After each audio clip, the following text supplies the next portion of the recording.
आज आहे तृप्तीचा वाढदिवस म्हणून आम्ही निघालो डिनरसाठी। घरातून निघालो, पटकन लिफ्ट पण आली।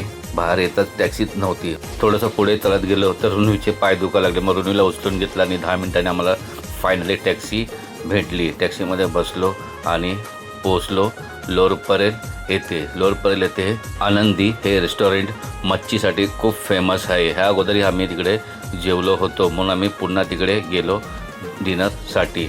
वेटिंग होती म्हणून मी, रुनवी, आरवी आम्ही तिघे गेलो केक आणण्यासाठी।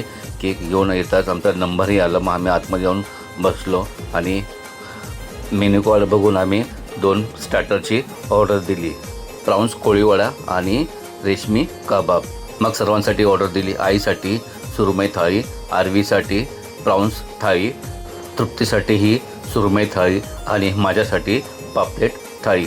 थाळीमध्ये बघू शकता बारीक सुकट, कांदा, लिंबू, मिरचीचा ठेचा, रस्सा, बांगड्याचं सुकं, भात, सोलकढी आणि भाकरी आणि ही पापलेट मच्छी।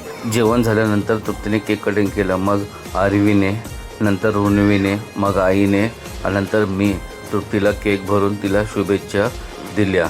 एकमेकांना केक भरून मग आम्ही निघालो आमच्या घरी जाण्यासाठी। टॅक्सी पटकन भेटली। 10 ते 15 मिनिटांनी मग आम्ही घरी पोचलो। तृप्तीच्या बड्डेचा मिनी व्लॉग तुम्हाला कसा वाटला कमेंट करून नक्की सांगा। बाय।